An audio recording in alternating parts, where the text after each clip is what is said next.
Hmm. Well, There we go. hello. We're live. We are live. This is a go. Game. Yes. Let's do this. Episode 83 of First Frames First. I'm your sexy, laid-back, tie-dye shirt host. You are very hippie-ish today. Yeah. What you have to And the beard and the understand hair, is with the beard and the hair, it's really love a whole picture that is you're like wearing. love is like a beautiful flower. You gotta get right in and pollinate that shit. That is cool. Thank you. This is our other host, Adrian. Very glad that you remember the movie. Today on our show, we have another special guest we're pretty excited about. We have never, I think we have never had a guest on our show that we haven't met before. Actually, you know what? What about Hobo with a Shotgun Writer? Oh, that's true. The thing is, we did it in the same room, true. So we kind of hung out and chatted for we had a couple of hours chatting before we did the show. That's right. But our guest today, I hope I don't butcher his last name, but Tom Tennisco is a VFX artist with a number of credits to his name that are very exciting, and hopefully he can tell us some cool things. But we hadn't heard of him before until we saw his pretty VFX heavy short film that landed on Facebook. I have no idea how I ended up finding it, but I shot it over to Adrian. I was like, you got to watch this short film. This is crazy. And so we did post it on our Facebook earlier. We're going to bring Tom in to talk about it. And I got lots of questions and lots of things to say about his social media and all the extras that he put together. It's pretty great. I got to say this, I'm very excited about this interview, just because I've always wanted to talk to someone about their VFX pipeline and how they do things and the order that they do things. And this is going to be great. Okay. So without further ado, we're going to start the show. Hey guys, I'm Adrian. And I'm Jay. We run Fable Forest Films. Right now, we're totally independent. But what's the dream? Making crazy awesome film and television for the biggest studios. This podcast is our journey. There we go. Yay. Welcome, Tom. Hey guys. Here we go. I don't know what's going to happen. It is an honor to be on your show. Well, thank you very much. Here we go. This is our first As comment. a stranger. Thanks, Derek. Thank you, Derek. Hello, welcome, Derek. Welcome, Derek. Yes, as a stranger, I love it. I don't know how much money you spent on arguably the most important part of financing any short film, which is Facebook ads. But somehow your short film Quick Suitors landed in my feed, and then I gave it a watch, and it was something I had never seen an indie sort of filmmaker do before. You know what I mean? And I really want to kind of dive into some of the ins and outs of the short. Sure. So, firstly, Tom, I really enjoyed the short. I loved it. I thought it was great. One of the things that I saw primarily, because I've done just a little bit of compositing, is how much work it was. I was like, holy smoke, this is a lot. And it's funny because the timing of that, I had done my first, just as a favor to someone, I just did some destruction on a scene for them. It was a scene of Hamilton, and I just had to destroy the city. And so I had a lot of fun with it, playing around with it. Wait a minute. You had to destroy the city of Hamilton? Yeah, just in the scene. How was that hard? Oh, I had to grow really big. The hammer.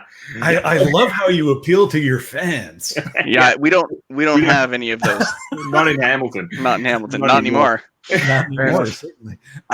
So it's just I played with that just for a little bit, and then right after that, I saw your film, and I was like, "Wow!" I had a new appreciation of how much time and effort and how much blending you probably did with elements and things like that the feather tool.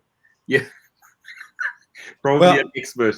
it is first and foremost. I gotta say yes. It is a lot of work, but I went the long road with this thing because it was shot in 2010 and it was finished in 2019 in December. I want to say that, you know, in addition to the short film,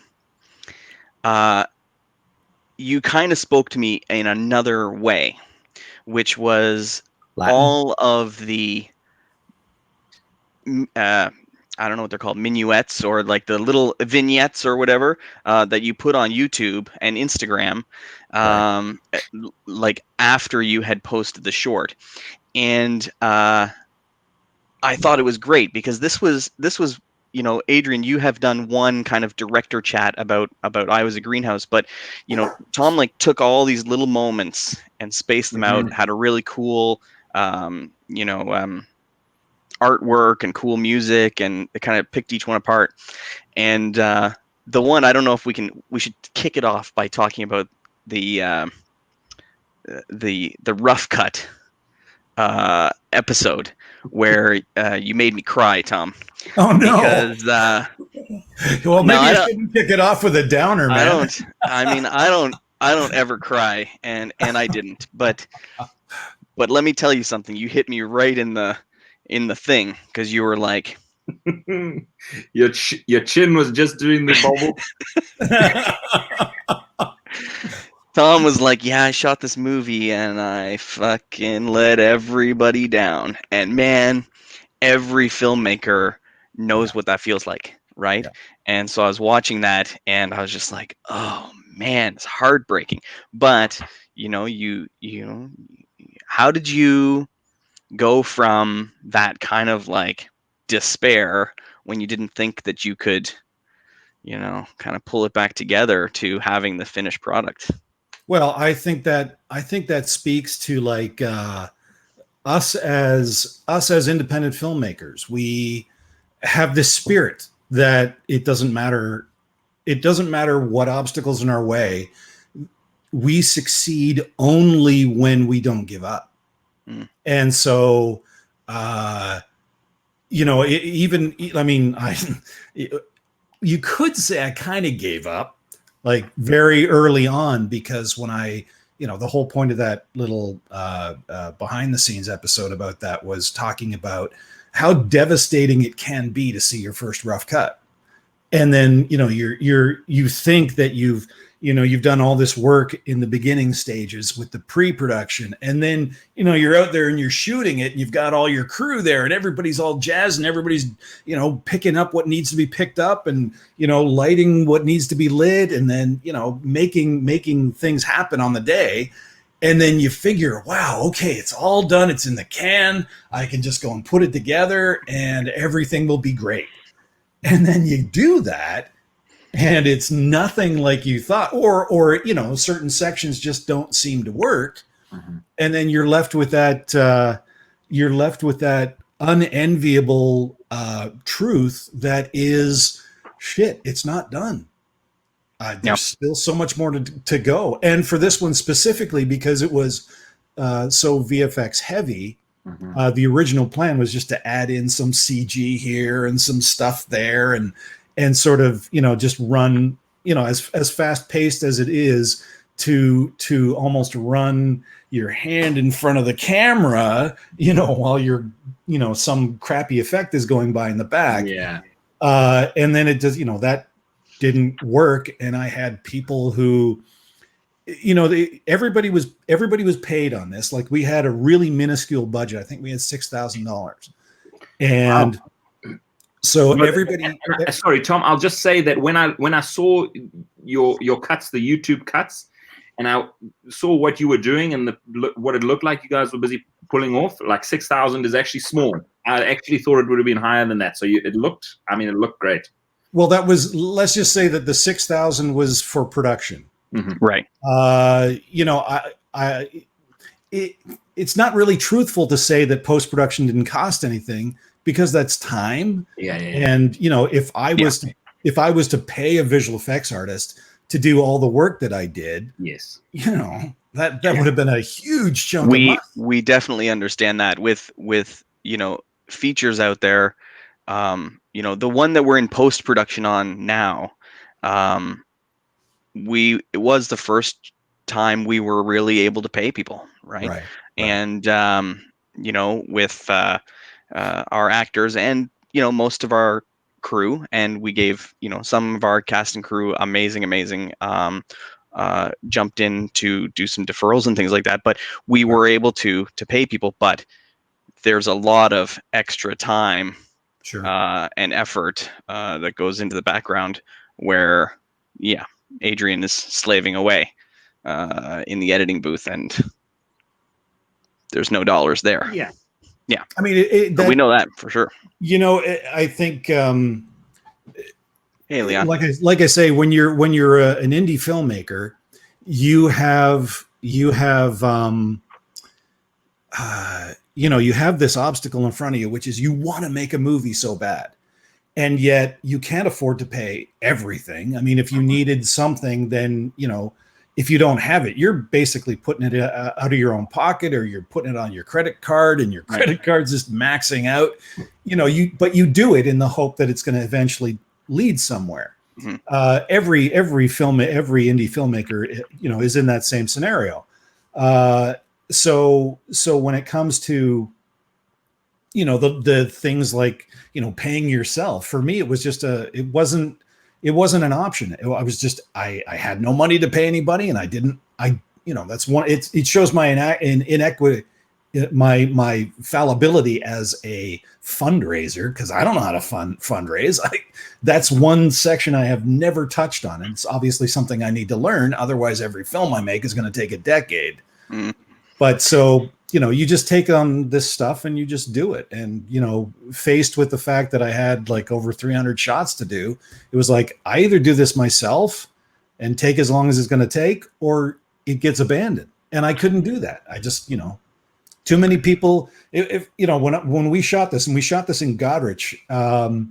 Cool. Just outside of Goderich, in a little town called Vanastra, was for all the interiors, and it was a CFB Clinton. It was a Canadian Forces base that was decimated. It was beautiful. It's probably dangerous as all hell. There's probably formaldehyde in the walls, but we were in there for one day, so everybody's okay. I hope. So far, nobody's died. So, yeah.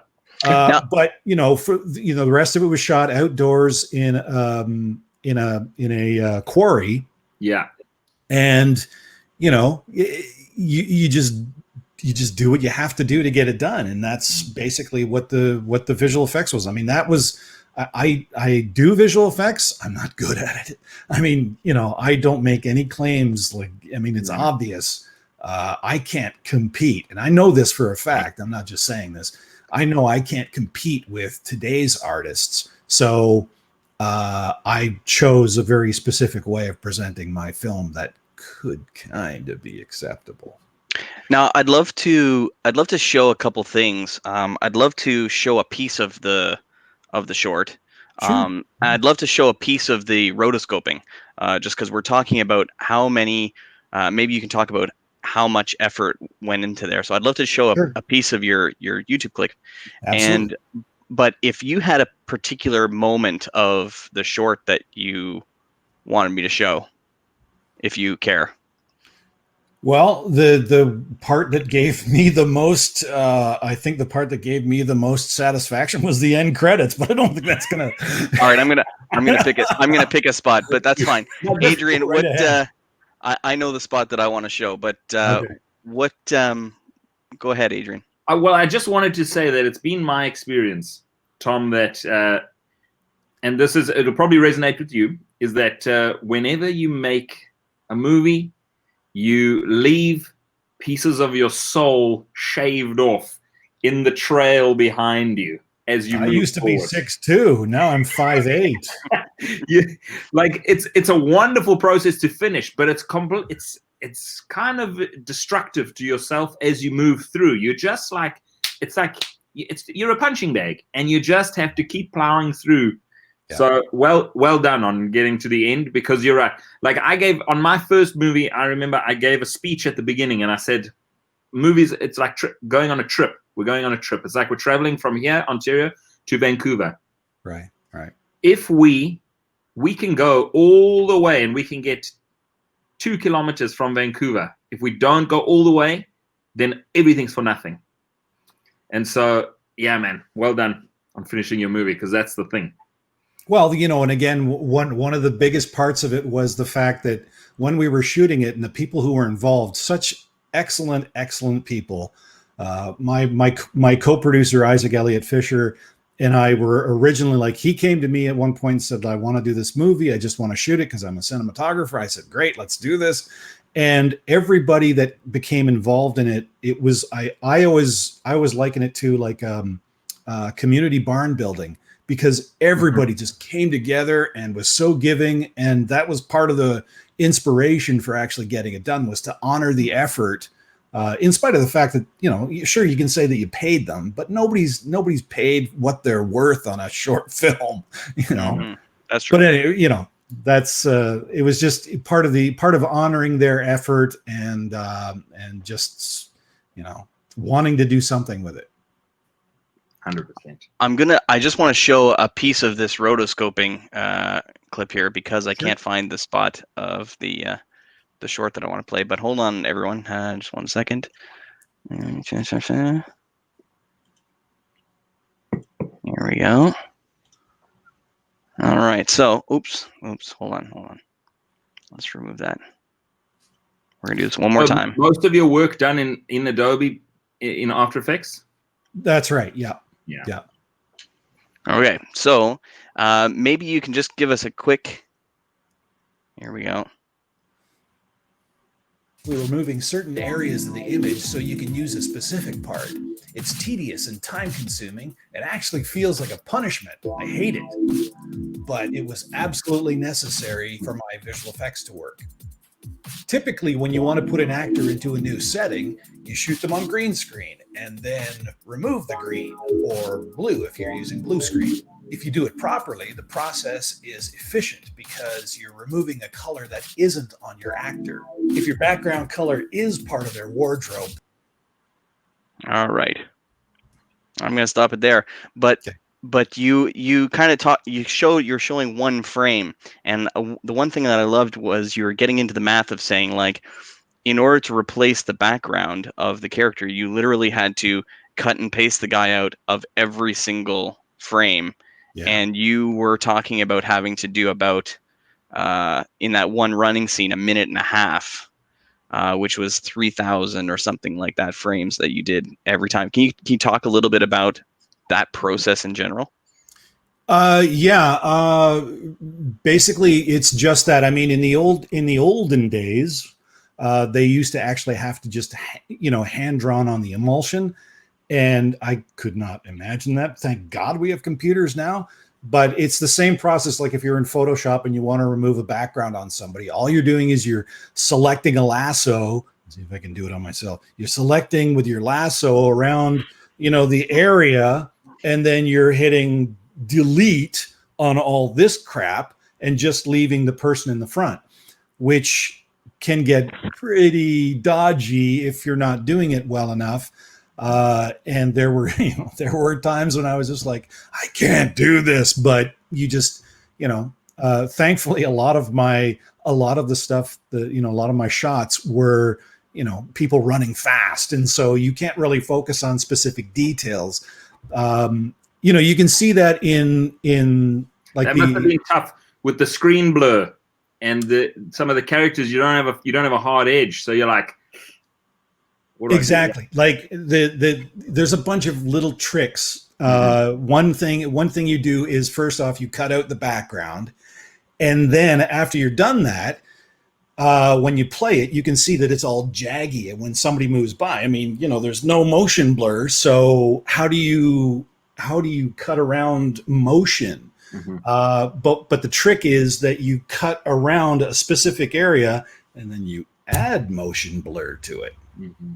Okay. That's the trick. The trick is to think like a camera, because what you're doing is not, it's not exact. And that's why like the whole process is just so meticulous and slow. And one of the things that I have noticed with doing any kind of anything with VFX, compositing or rotoscope or anything, you think you'll do it quick, and you do it 3 or 4 times, and then you come back and you do it 1 frame at a time, really slow, really meticulous, and that's the only way that it works. Yeah. Yeah, no, you're right. And you think, oh yeah, this little section here, I can just blast through that. And then you go, oh my God, that's actually the hard part. Yeah. You know, like I did my breakdown of the visual effects for this thing and came up with I think it was, the total was 324 or 326 shots. And so when it came to doing the rotoscoping stuff, I mean, it's boring, it's dry, you know, thankfully I can listen to music when you're doing that kind of stuff, you know. That's why I had 2 sons 15, 17 years ago. I would have got them down here, and I would have been like, part of your job is to do 1 frame every time I do 3 frames, because otherwise Daddy's going to go crazy. Yeah, it's like, you know, you put them outside in the winter to shovel your driveway. Why not do rotoscoping? Come on. But I will do the vacuuming.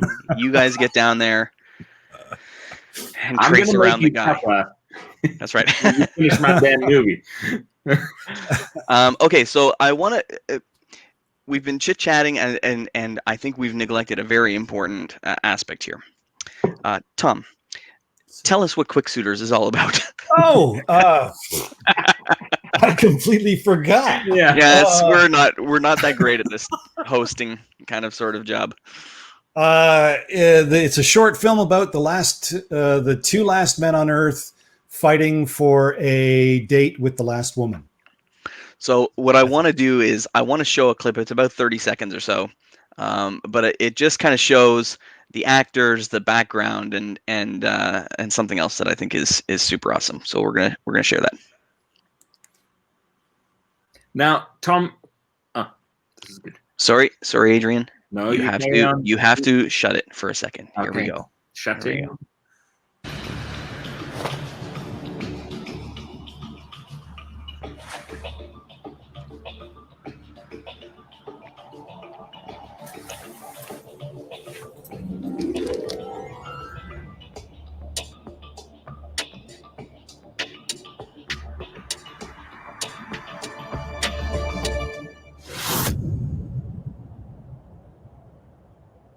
So cool.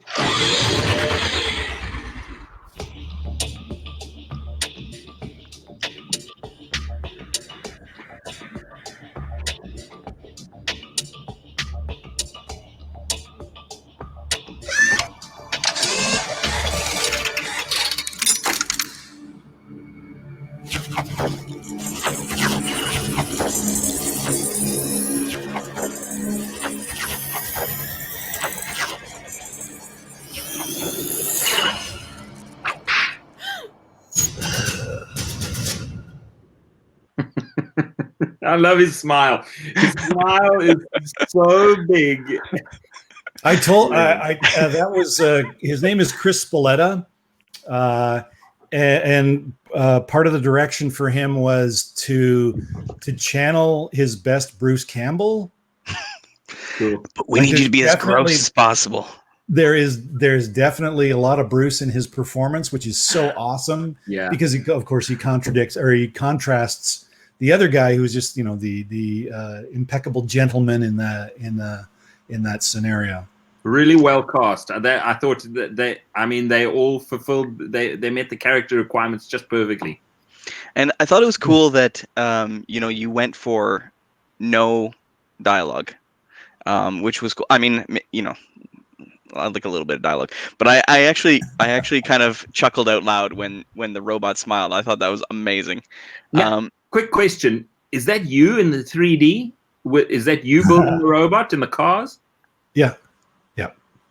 Wow. Everything. Well, let's just say that there was a momentous moment about 3, maybe 4 years ago when I don't know if you guys are familiar with a website called Turbo Squid. No, but I will show the car. I'll show the cars too quickly in a few minutes. It's a 3D website where anybody can upload any resolution of models, and you can buy your models. Someone had put up a pack that was $200 Canadian that had it looks like LiDAR scan Rex.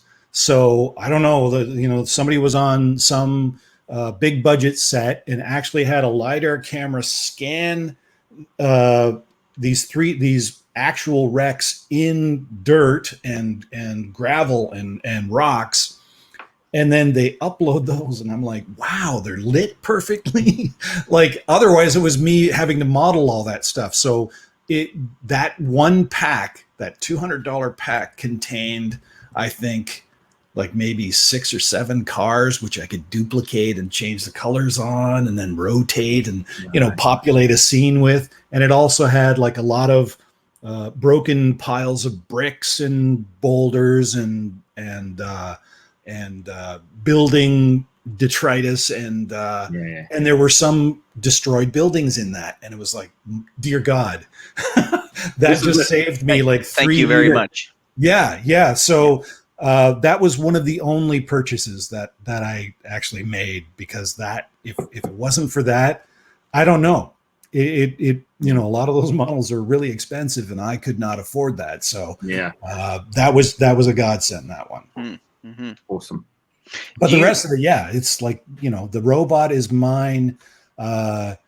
And I don't know if you took a look at the other behind the scenes stuff, but I do totally on the robot. Yeah, I love the one on the robot. Your one about the cars was pretty hilarious. Really, honestly, we're gonna post some stuff, in the show notes and things like that. First of all, people, you should watch the short, but then you should just go to Tom's YouTube video or YouTube channel, because he's got so many behind the scenes things which walk you through, like how he put a giant "fuck you" on a cod piece on the guy's dick.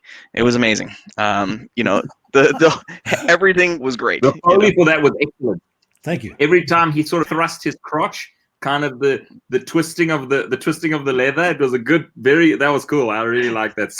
It's kind of fun, because every step he takes, he's like,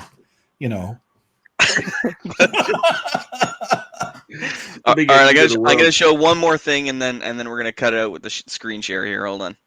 Here we go. This is just these are your cars, your vehicles, and so we can talk a little bit about these here as well. Hold on.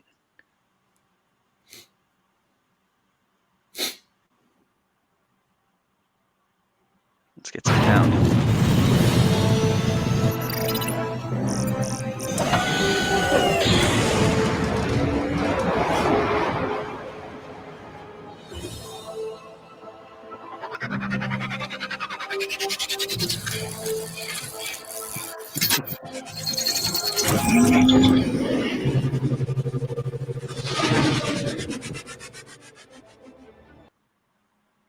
So I should say that the hero models, those were not store-bought. Those were adapted, like I did have for one of the guys. He's the one with the 4 engines, the jet engines. That's strapped to a VW Golf. Mm-hmm. So I didn't build the VW Golf. I took an existing VW Golf and then adapted all the different parts and stuff. And the same for the other vehicle was a smart car. You probably can't tell it with all the stuff taken off of it and, the discoloration and stuff. But yeah, I didn't, those models were free on a site called, I think it's SketchUp, which is, I think they're affiliated with Google. So if you model your own house in SketchUp and import it there, I think somehow they can tie that to Google to put it into Google Maps, so that you can actually have a model that you built of your own building on Google Maps. Now, does it have to be accurate, or can it be awesome? Can it be a castle? I think there probably is a little verification going on, I would hope. Oh, look at that. Now, I just want to ask, in amazing. your because you would take these models and you would do things to these models. Now, 3D to me is just this terrifying beast of a creature. That the depth of the hole is so deep that I just kind of steered clear of it as much as I could. Like, what did you use? Wise. That is very wise. Yeah. Trust me. What did you use to discolor the models and to take these models and add other things to them? And what software were you using? And then would you put that in After Effects? The process basically goes: you buy or you create your model, and when the model is done, it just looks like you've made it out of cardboard, because it has no what we call textures. So the textures that you place onto your model are actually the things that make it look like it looks in reality. Imagine. I don't have anything around here. Imagine like. I see you got a little Y-wing back there. I like that. I do. But here, this is basically a globe, right? So you can't really see anything. It has no texture on it. So when a texture artist takes this, they'll, I don't know if it's not going to do it because it can't do the thing. So this was a bad example.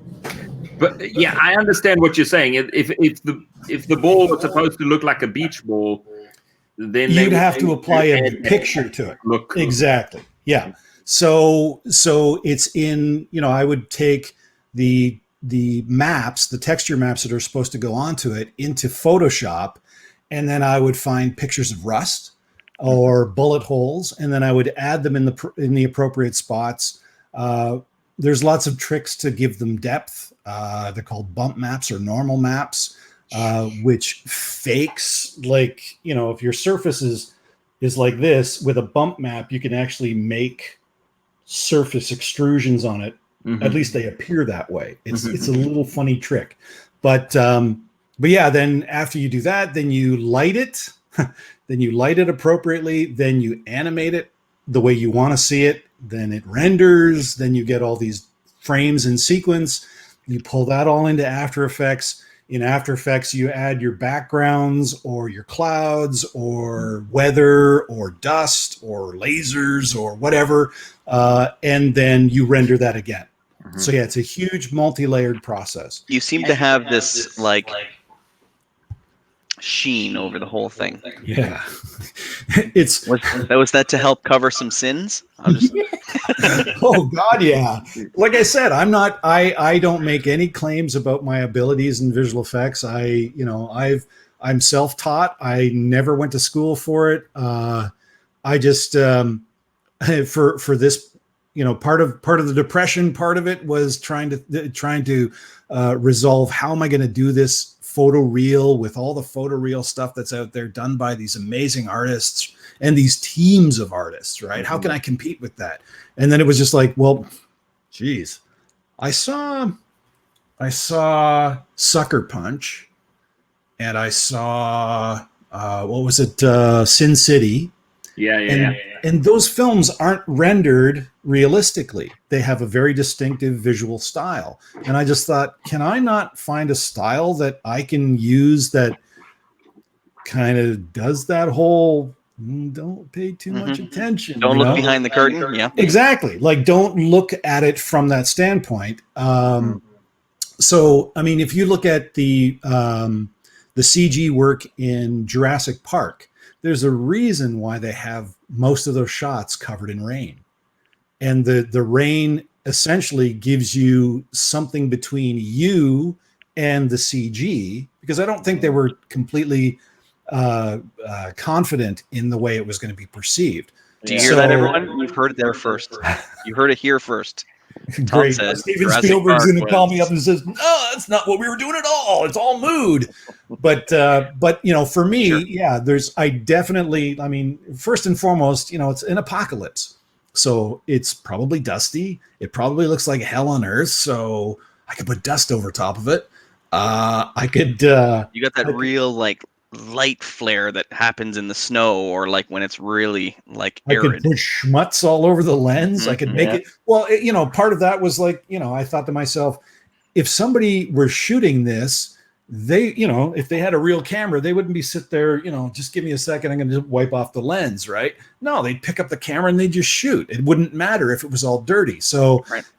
That also lends to the feel of the environment. So, it's a win-win situation. Now, I for the last, well, since we've been quarantined, I had a very sad moment of my own where my wife told me that I had to get rid of all my VHS tapes.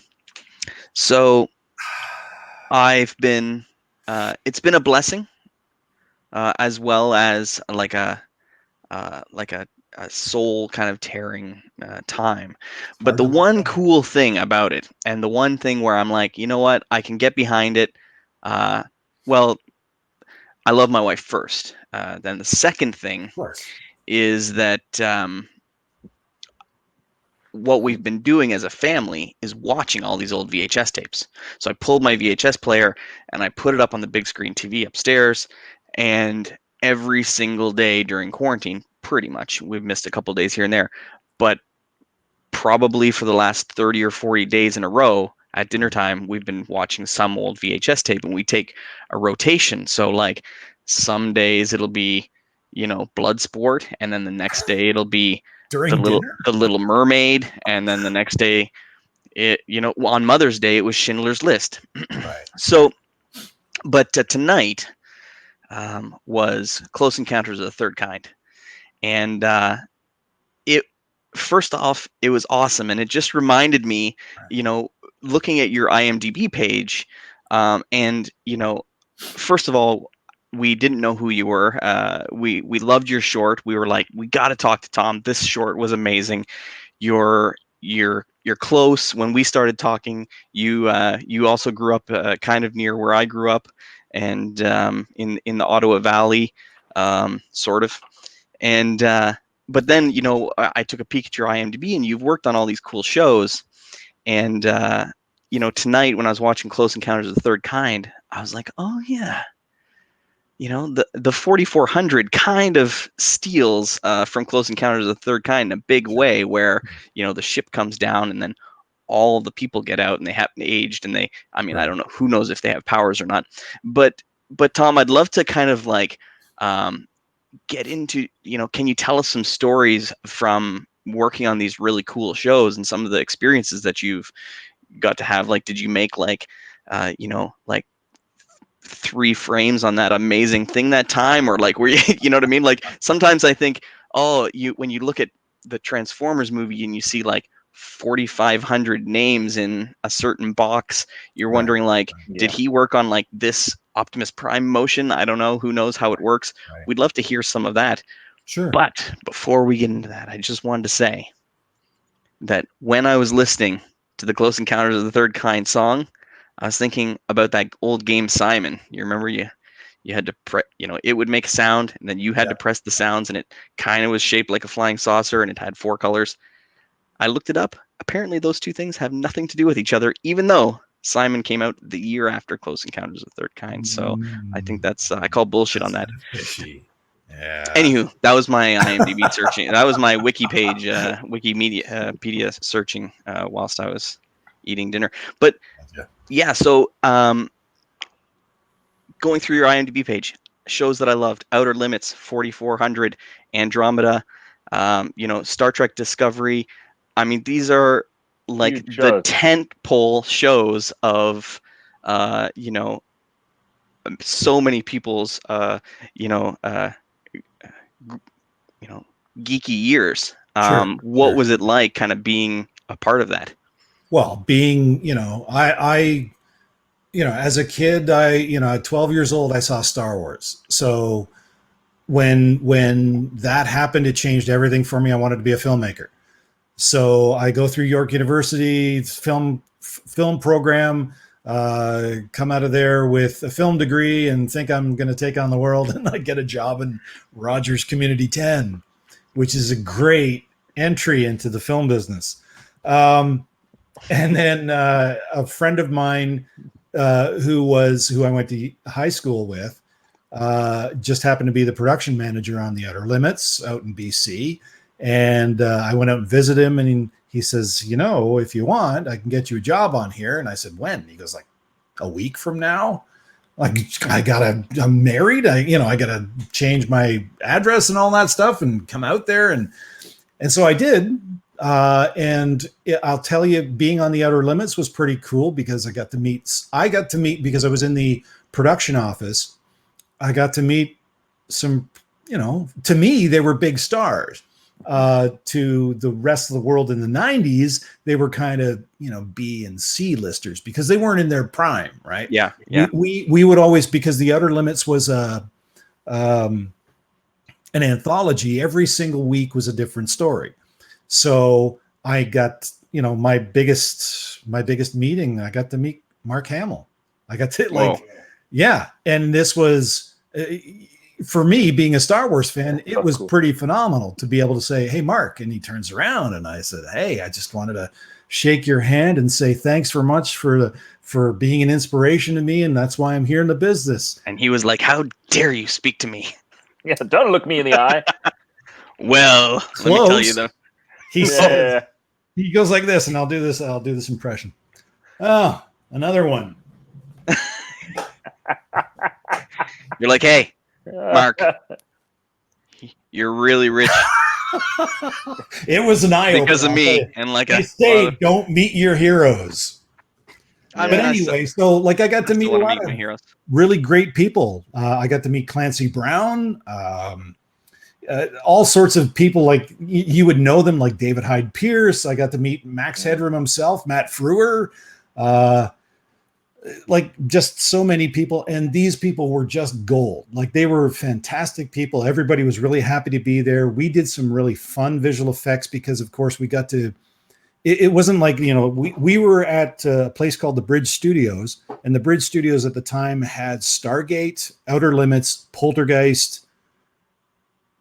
Yeah, just those three shows. It wasn't that big of a studio. So we were all of the visual effects people were in the same building. And that building was like a frat house. It was so awesome because we're a bunch of young people and, we were having fun doing what we're doing. But the Outer Limits crew, we got to do fun stuff and different stuff every week. We were doing spaceships and robots. We were doing just clones. We were doing aliens. We were doing ancient ruins. We did like the whole gamut. Whatever. Whereas the Stargate folks, they're just doing like a gate. They're doing the gate. Sand. They're doing matte paintings. They're those staffs. Things. Yeah. Boring. Over again. Sure. And that show ran for like 100 years. Yeah, it did. And I think it's still running to this day. Stargate? In some incarnation. I mean, I believe you. Okay. Yeah. Outer Limits was amazing. To me, it's kind of like Black Mirror, exactly. Sort of, yeah. like, I mean, it was like the Twilight Zone, but it was like a color version, a modern version of Twilight Zone. And they really went to some really crazy places in some of the episodes. That was like right when I was in my, I don't know, I want to say my early kind of teens was Outer Limits. And it was like, we used to watch Twilight Zone, but Outer Limits like blew us away. We loved it. So talk to us a little bit about what comes after Outer Limits. After Outer was I went to Gene Roddenberry's Andromeda for the length of the series, which was fun. I mean, it was also in BC. This is all in BC. Yeah. Okay. Making spaceships for a living was a pretty good job. You would think, like, when I went in there for this show, I was thinking, dear God, I've been hired on as the visual effects art director. And prior to that, like, I had always been interested in visual effects. Star Wars just sort of sunk me in. I learned everything I could learn, and grew up with Dennis Muren, grew up with Richard Eklund, all these guys who pioneered, John Dykstra, all these pioneers of visual effects. So I knew the techniques, at least I read about them, was familiar with them. And so I had a visual effects frame of mind. And then I go on to a Gene Roddenberry show and I'm thinking, dear God, the amount of production design into the ships is going to be phenomenal. And just, it's just, we're going to have fans and people double checking you. You can't use those type of thrusters on that ship. That race doesn't have that. And then when I get there, it's like, no, don't worry about it. Just do whatever. That's Star Trek. Yeah. It was mind blowing how little concern there was for that sort of thing. But to our credit, they're only going to correct you if you really mess it up. So they just let you do whatever, unless it's the wrong thing. Just make it look awesome, sort of. Well, I don't know if I can actually say this, but sure you can. Nobody's watching this show. My mom's going to watch the show later. Don't worry about it. We had a boss early on who, when the script said this new species flies in their spaceships, and he was like, oh yeah, we can just we'll save some money and we'll use a shot of a ship for the force that we have and just turn it upside down and flip it. And that was it. What's wrong with that? So it was basically backwards and upside down. Exactly. And then he was like, listen. And it probably worked. He was like, listen, what I'm going to need you guys to do is put all the cash we saved. Exactly. That's the part I'm not going to talk about. Yeah. But that, it was, we legitimately, because we were so gung ho to do this stuff, we had to sneak in good stuff. Like it was like we felt so, like we were doing something wrong by putting in, artwork. This was right. This was a guy, like he would say, like I got to sit in on compositing some of the shots, and that was exciting because that's a bump up. You get to actually see it through to the end. Right. And he passed by the office when I was sitting with a compositor, and in those days the compositors got these huge suites. They were treated like kings because they were true artists, putting all these things together. And he pokes his head and he says, oh yeah, that matte painting that you're doing of the spaceport with those ships flying by, those ships that are flying by, can you make those a little more transparent? And I'm like, why would you want to make them transparent? He goes, oh yeah, when stuff moves by, it goes transparent. And the compositor and I are just kind of, yeah, sure. Whatever you say. We'll totally do it. We'll knock it down 40%. Hey boss, 40%, right? How did you like that transparent ship that we made for you? Yeah, exactly. It was awesome. Yeah, it was a fun experience. But I'll tell you a Kevin Sorbo story. Yes. I'll tell you 1.5 stories. One story was that he was during the latter part of the seasons. He and I don't know, Adrian, you don't know who I'm talking about, Kevin Sorbo? No. Hold on. Hercules? Hold on. The Getting TV a Kevin show? Sorbo. What's he done lately? I don't know what he's done lately. Oh yeah. So he became an executive producer later on when they fired the original executive producer who created the show. Yeah. They got rid of the creator of the show because he was trying to do these gigantic arcs and these wonderful stories. And Kevin Sorbo what we heard was Kevin Sorbo wanted to make them more serialized and to have like a new love interest every show. Oh. Yeah. So it became who's Dylan Hunt banging this episode sort of thing. Oh. So, but he's a great guy. He's a really nice guy. He gave out crew gifts at the end of the season, and he gave us underwear. Like the guys got boxers, the girls got bikini briefs. Go on. But one of the weapons that he would use in the show was called a force lance. So imagine like imagine like for lack of a better term, it looks like a dildo, but it has the capability of extending out to like 6 feet, so you can use it as a bow staff. You can shoot with it.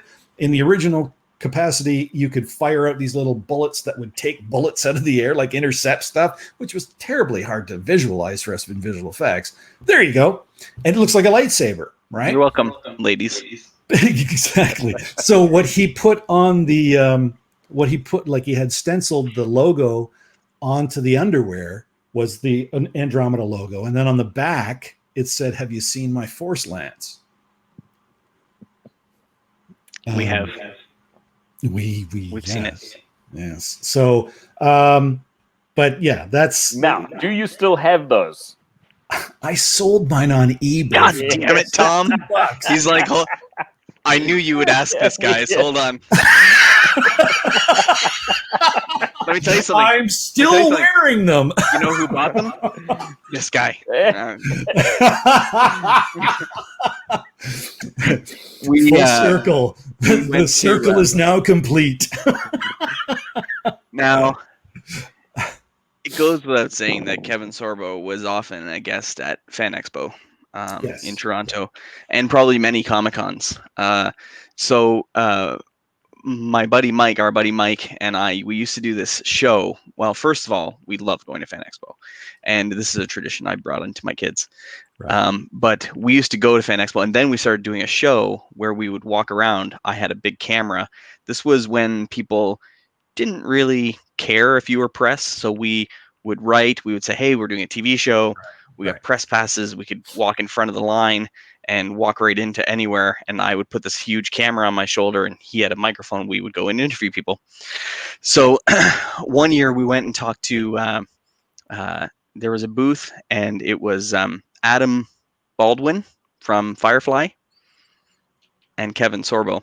And these two guys, just lovely humans, were just all by themselves, and nobody was coming to visit them. Wow. And because I don't know if anybody knew who they were. So, but we loved Firefly and went to talk to Adam Baldwin for a while, and we're just chit-chatting, and then Kevin Sorbo came over, and so the four of us were just talking for like a half an hour. Hanging out. It was awesome. We just chit-chatted, but really for me it was Hercules and not Andromeda as much. Although I did watch Andromeda, but I think he was doing Hercules at the time.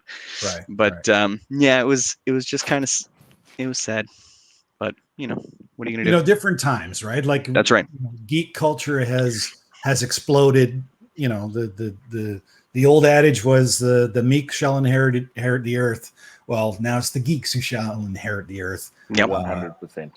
So I think like I say, he's a lovely guy. We had such a good time on set.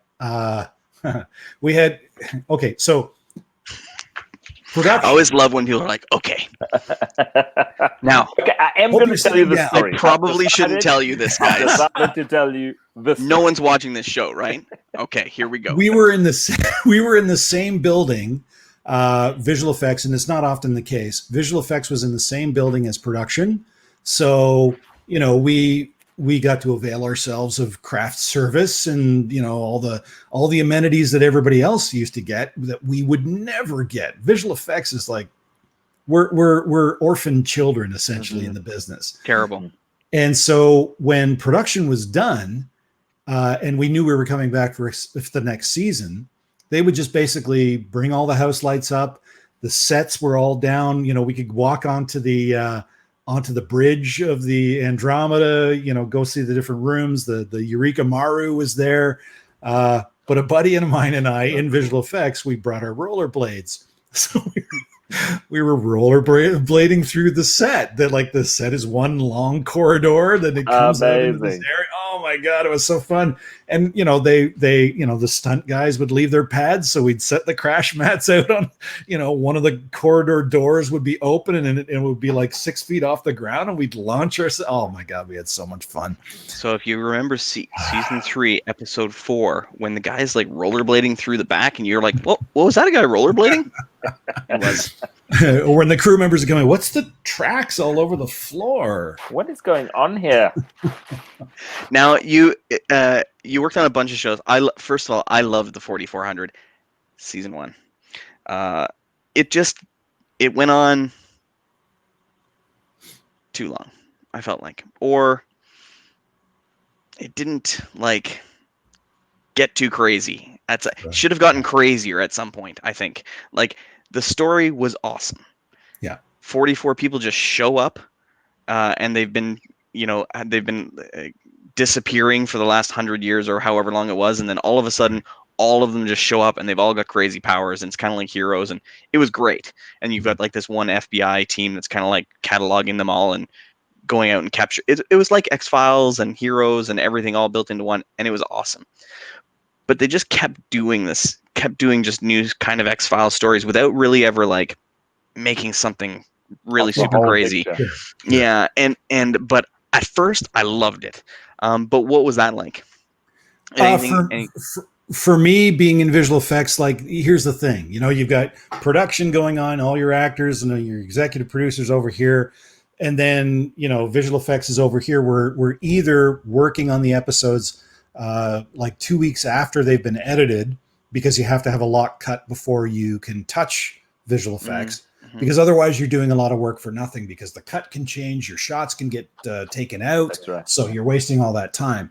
So we are technically a separate entity from the rest of the crew. And yet we work in pre-production, we work in production, we work in post-production, which is probably why we don't have a union, because it's hard to quantify us. So essentially, on that show, I was working from home, so I don't have many stories of that at all. Like, I only worked with the visual effects super, who would call me up and say, I've got these shots, I'm going to email, or I'm going to, what was it? Dropbox. No, this is way before that. I would love really. what I'd love to do is let me ask you a couple kind of questions about the process, and maybe you can tie some of them into this. So, Sure. So like, how does it work for like a regular TV show where you're shooting you're shooting 20 episodes, like let's say Supergirl or something like that, right? So you're shooting a bunch of stuff. How long does it take them from when they finish shooting one particular episode to when they would be ready to release it? Like, is it movie-ish, or is it really scaled down, or are you kind of banging through them in the same sort of fashion that they're shooting them in, or can you give us a little bit of information about that? Well, the thing is that nowadays, with the variety that we're seeing in the types of shows, the pipelines are completely different from show to show. You could take something like Supergirl, and you could, I don't know for a fact what their setup is, but you could do an in-house team and have an in-house team handling all the stuff. It's the same sort of mentality with the old Stargate premise, where you've got specific shots that you're going to do. You're going to have her fly. You might have her use her heat vision. You might have her using super strength or super speed. So those 4 categories are probably built into every budget. And they have a very specific way that they'll do those. And you could probably hire a human to be there the whole time. Absolutely. And maybe even they do that for expedience, for budgetary purposes, knowing that they have a certain amount. But then sometimes they'll farm out like beauty shots. Like if some huge explosion was happening, and just some event level effect was going to happen, they might farm that out to a specialized company that does that all the time. Or has a pipeline that is more accustomed to doing those sorts of things. So, it's when you get into TV, it's about, you've got a budget and you've got visual effects. And then of that visual effects budget, you work in the cheap effects, and then you throw the extra money to the special effects, the special visual effects, the ones that you don't see every day. So, you look at something like Game of Thrones. I'm not sure. I don't recall exactly. But I think they had many houses working on those things because, they've got so they had such a short turnaround on a lot of those episodes too. And they're doing feature level stuff, they're doing crazy things. Yeah. Hundreds and thousands of people and, all sorts of different types of things. And so, and now the quality is just so much better too. I mean, when we were doing Andromeda, it was 720 by 486, wow. This, like I can't show, like if I were to show my reel and then blow it up onto my monitor, it'd look like hell. It'd look like I sprayed Vaseline on the screen. It just, now you did eventually move the most recent thing that I saw was the Star Trek Discovery. So I mean that must have been 4K. Absolutely, yeah. What was the pipeline like there? Were you in a can you talk about what you were doing? Were you in a studio? Were you still working from home? What was the pipeline like for a show like that? I don't know. Oh yeah, fair enough. And the funny thing is, and the reason why I'm saying that is because on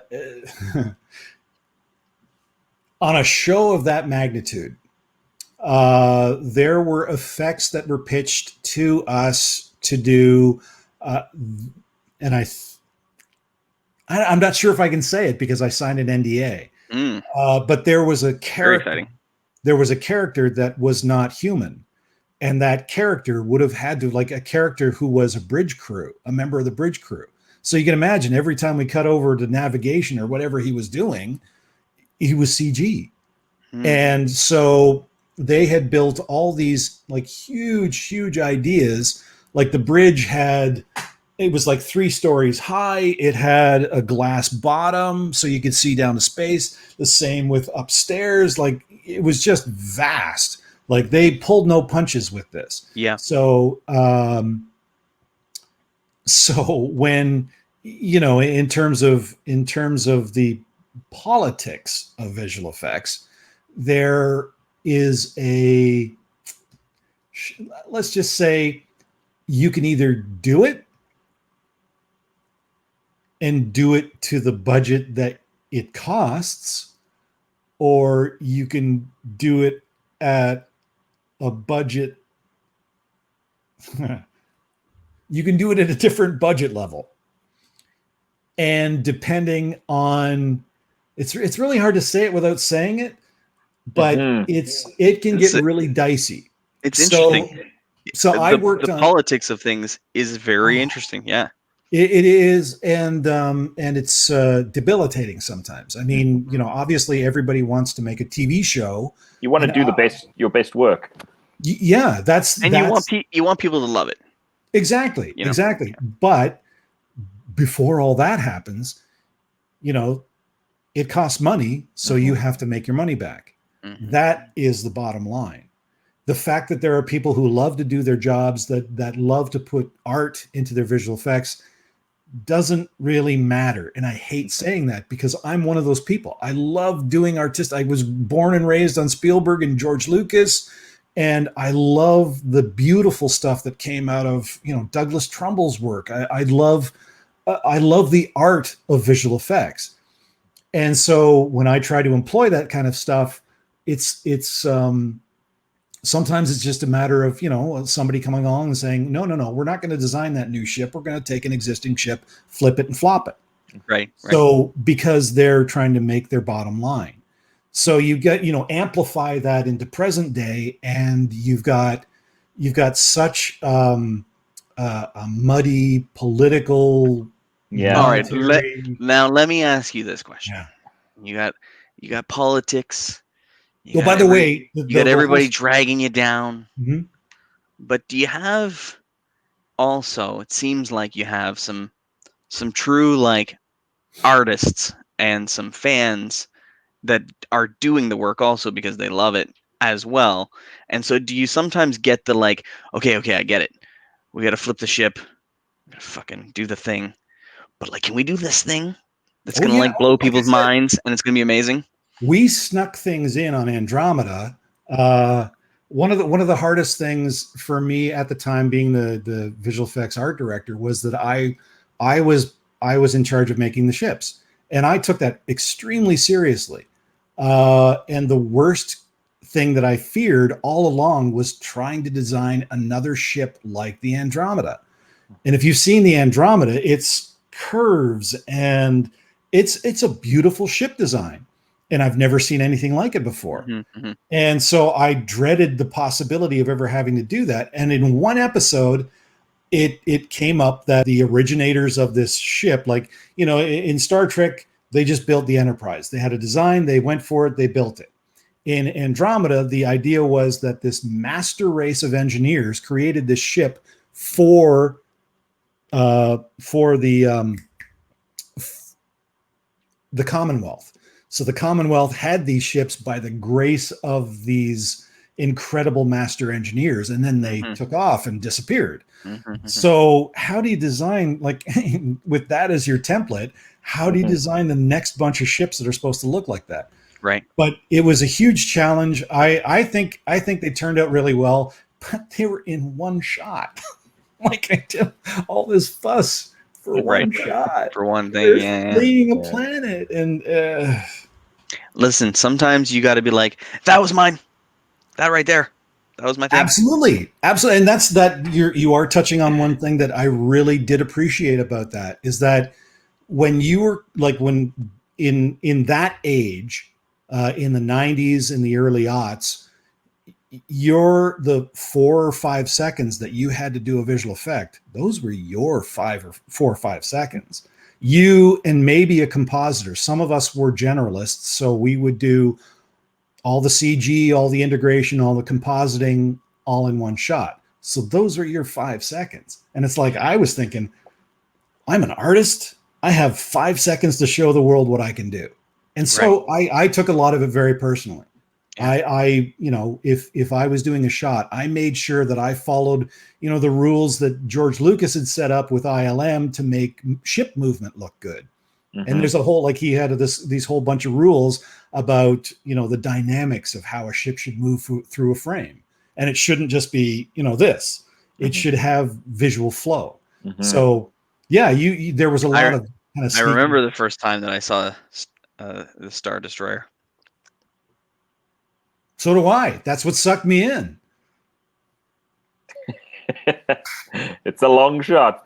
So what do you do? So what is your designation in the world of visual effects? Because you just said now that you're a generalist. So what is it? What do you usually end up doing on these shows? Well, I also have a question from the crowd. So go ahead and it's an older title, like Quick Suitors. Believe it or not, is like my. I don't want to do visual effects anymore. I'm burned out. I want to be a filmmaker. I want to write and direct my own movies. And so I basically use Quick Suitors as my swan song to get out of it. Like, take everything that I'd learned, apply it to this one thing, make a splash, and then hopefully, you know, move up into a different realm. So my title as a visual effects generalist is not something that you'd see in the credits so much. You would see, like, if I did a matte painting, then I'd get a matte painting credit. If I did modeling for a ship or whatever, I would get that credit. So if I composited a shot, then I'd get that credit. So your generalist title simply means that you wear a lot of hats, you're available, you're working, sometimes you're on the show. You know a bunch of different things. They just throw you something. Oh, today you're going to be, you know, animating a character walking through a frame. Okay. One of the questions that we had from Nuno, here we go. I'm going to pop it up. So is it better to not have low quality CG, or does something make it better than nothing? Is the question. Here we go. I guess it all depends on the way it's integrated. Like, if you look at the CG in my short film, it's not great. I fully take all the heat for that. But it's that I did it in a way where I incorporated not just, you know, animation, but, you know, the camera angle, the stuff that is in the frame, that, you know, like the effects, the dust, the dirt, the engines, like all these different things.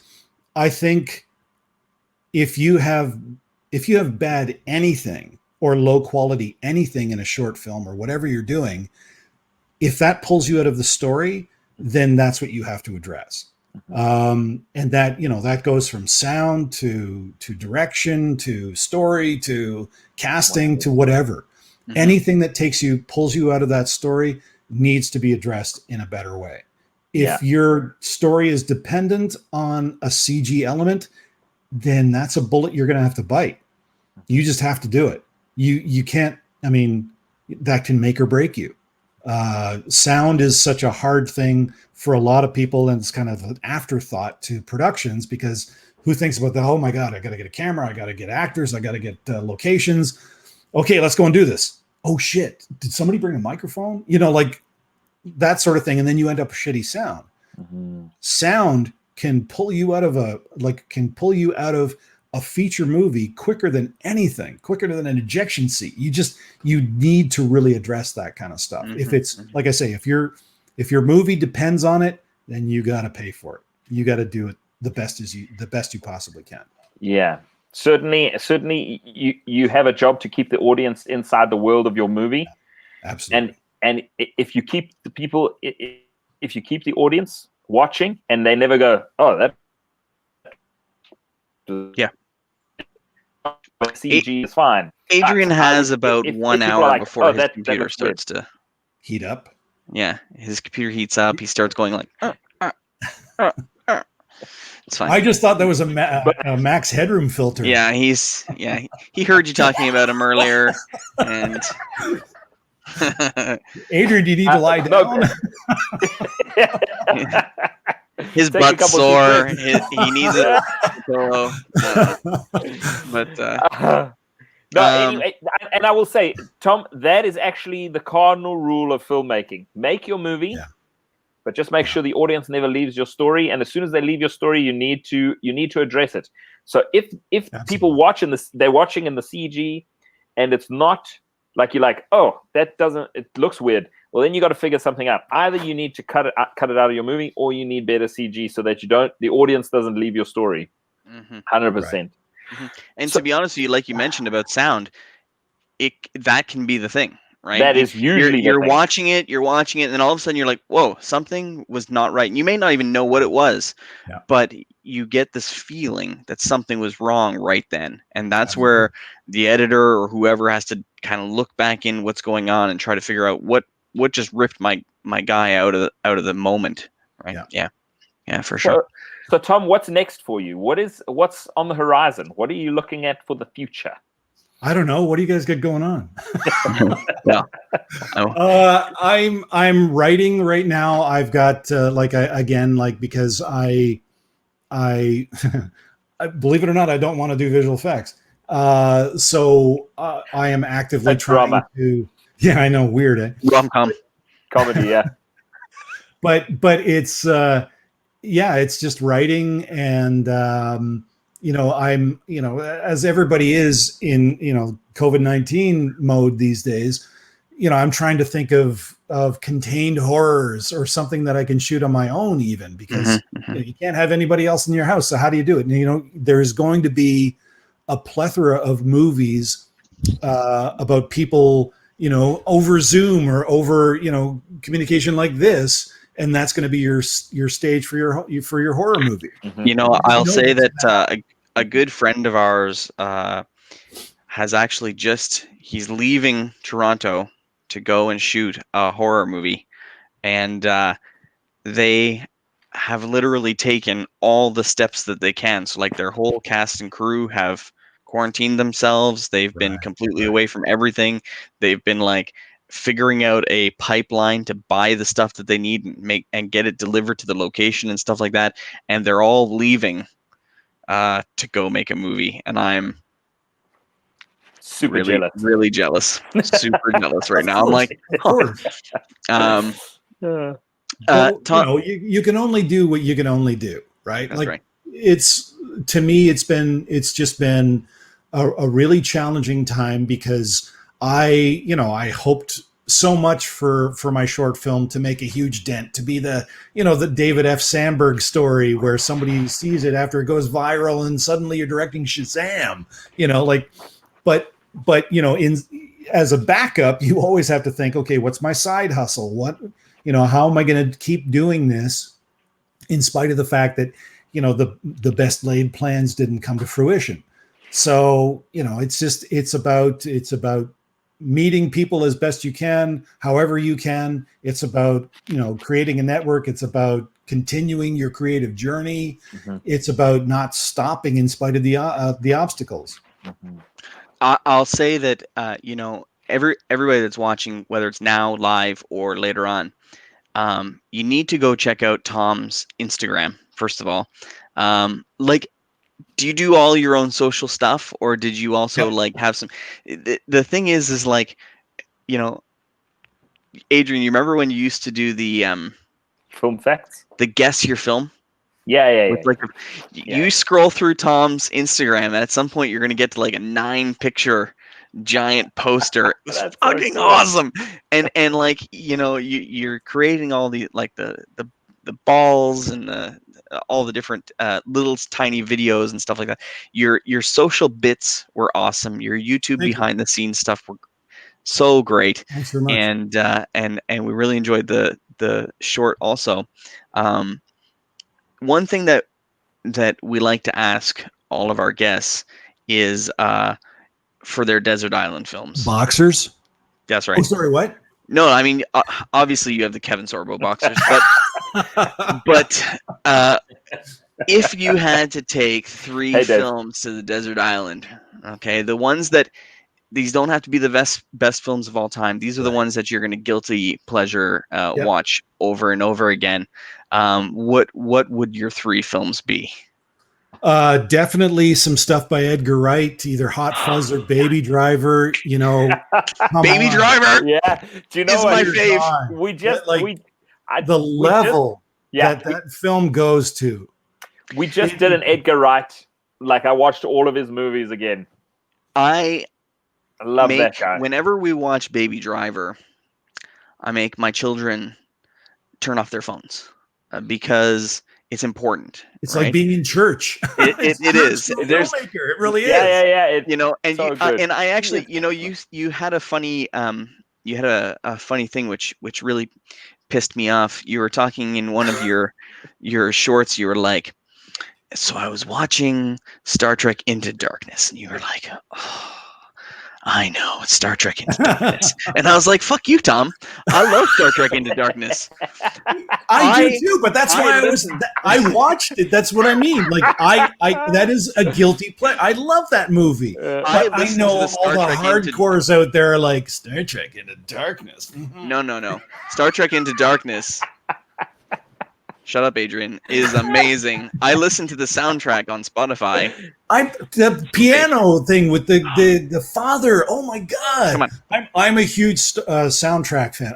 I oftentimes, that's like half of the thing that I ever listen to is soundtracks, because I feel like if you're in that mode of thought that you're listening to music and you're playing a story in your head, it's like flexing a muscle. That then it becomes second nature to you to write scenarios around that music. I listen to classical music for exactly that reason. Like that, because classical music is kind of like this blank template. So you'll hear Respighi's now I'm going to forget the name of it, but you'll hear something by some artist that's been dead for over 200 years, and you'll see images in your mind's eye based on the music that you're hearing. And isn't that like the purest form of storytelling? Last year we did a writer's retreat, and people have heard the story before, but Adrian and I went away 3 days, something like that, to write our most recent script. And while we were writing, we would play, or I would throw on, like, I had the Tron soundtrack, Tron Legacy. Right. I had Dark Knight. What else? Inception, I think. Inception. Made a. And so we would like, this was when we were writing, so past the storyboarding and all that, and we're And just automatically, I know what kind of you're just story like you're trying you're to like tell. Yeah. and you know, you'd get excited and you're like flying through your scenes and stuff like Yeah. that, and it was Yeah. amazing. Yeah. So okay, so What is your Instagram handle? hold on. Oh yes, good. It's Instagram / Tom Tennisco, I Tom think. And Tennisco. we will put it in there. I think it's We have a Oh. question here. What's Tom's Instagram handle? oh, there we go. TomTennisco. There we go. I my wife has one of these keyboards that goes like this. Phew. Yeah. And I don't know how to type on it, so whenever I type, my hands are like. Anywho, okay. So there we go. I threw it in the comments there. So Tom, back to the very important question. Top 3. So Baby Driver. I mean, excellent. You Baby unfortunately, Driver you're- or Hot Fuzz. Fair enough. Oh, Hot Fuzz. Holy shit, man. it's good. That movie. Hot Fuzz over Shaun of the Dead. Don't make me choose. It's like choosing the child. That's a tough one. That is a tough one. And I even would choose Scott Shaun of the Dead. Pilgrim. Like, holy God. Did you know he did Scott Pilgrim versus the Universe? Yeah, I did. Yeah, Oh, I did not know that. yeah. And Does And that mean you haven't seen Spaced? I have not seen Spaced. I have not seen Spaced either. Oh, you guys. Oh shit. Oh, you guys. You guys. 2 seasons. I think it's 7 episodes. They're half hour, and they are Oh, pure gold, man. Oh man. Okay. this is where he got his start. This is I guess Edgar Wright and Simon Pegg met during the production of some other TV show, but they got together with Jessica. Oh, now I'm going to forget her last name. Amazing. Jessica. I can't remember her last name, but her and Simon Pegg were in a comedy troupe. Jessica and 2 of Haynes. them- I'm sorry. Jessica Haynes. Yes. She and he were part of a comedy troupe that were writing things like an improv group. And then Edgar Wright met Simon Pegg, and they decided to get together on this show. And I don't know where they got the money or how they got how you could spin this TV show. But I'm telling you, if you guys, I want to watch that. where is it? It's on. Do you have Amazon Prime? Yeah. It's on Amazon. Amazing. Thank you, Now, I Jeff will Bezos. say this: if you start it tonight, don't count on getting any sleep. Oh shit. Guarantee you. All right. I'll tell you. You know what show I just Wear started? a diaper because you won't want to get up. I'm telling you, you will binge this whole thing and you will be friggin' amazed. There's an episode.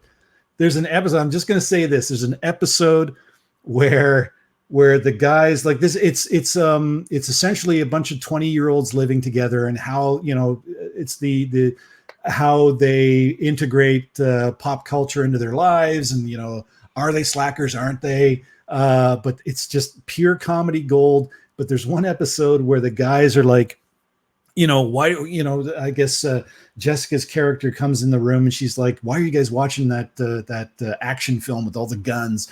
And one of the guys gets up and he's like, it's just something that guys do, it's just an unspoken thing. And at one point it's like, here, let me show you. And Simon Pegg just turns around and he starts shooting the guys, with nothing. He's got nothing in his hand. He's just shooting. And they're doing a slow motion gunplay thing. And then I won't say any more than that. But yeah, this is my gift to you, gentlemen. Thank you very much. Very much. I'm very excited about that. Love it. You will love it. I just started watching Upload. I don't know if you guys have checked that out on Amazon. I haven't seen it yet. Yeah, it's pretty good. It's pretty good. It's pretty freaky. It's a little. It feels like could happen next year. Right. It's a little hectic. So, everything by Simon Pegg plus Baby Driver. Give us. Yeah, where to go from there? I don't know. I can't stop watching the Joker scene in Dark Knight. So maybe Dark Knight. Heath Ledger. Holy shit. Other than that, I mean, Hold I on. can't. I can't choose. Let me see if I can pull this. And Not here. there he is, right there. Oh, there you go. All right. There we go. Okay. I think I have chosen. I can tell you without a shadow of a doubt, this would be my third choice. Army of Darkness. Hey. This is my boomstick. Excellent. Sam Raimi at his best. That is Sam Raimi, awesome. Bruce Campbell. Holy God. That's awesome.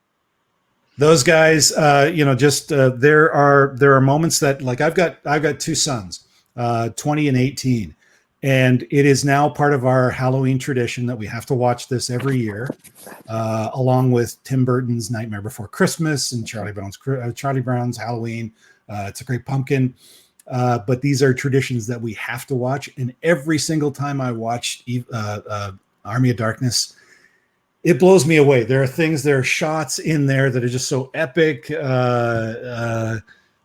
just well timed. The comedy, sure, it's cheesy and a lot of the makeup effects, but who cares? It's just, there's a point where, and I think again, it's for filmmakers when they recognize when the passion and serendipity come together and magic happens. Like, that's, to me, that's what the best filmmakers do, and especially the guys that come from indie backgrounds like Sam Raimi and Edgar Wright. Too much good to say about Army of Darkness. Tom, just confirm that's your Instagram. I would say sure. Yes. Okay. Looks good to me. I don't think I would have come up with anything more original than that. Perfect. I love it. Have you gotten the opportunity to see Evil Dead the musical? No. And it's funny enough, it was they were a friend of mine who lives in Goderich. He and his wife are teachers, and their high school was putting it on, and they invited me, and I just couldn't make it. But no, I haven't seen it. If you get the opportunity, sometimes they play it in Toronto and surrounding area. You should check it out. I took my kid, and it was pretty great. You will like it. Wear something you don't care about getting stained. That is correct. Sit in the front row, 100%. Yeah. Okay, Tom. Thank you very much for being part of the show. I mean, we learned a lot. We heard awesome stories, so really appreciate it. Welcome back. Pleasure. I hope that you continue on and have amazing successes. And one would be great. One 100%. Super success. One success. This is all we want to. We were talking the other day about just this much success. If we could just have some of that. We don't need all the success in the world. No. There's plenty enough to go around. Just a little bit. A kindred spirit. I just want to have a seat at the table, This is it. Good. So thanks again, everybody, for watching, and we'll be back next week with either a super short show or another awesome guest. Who knows?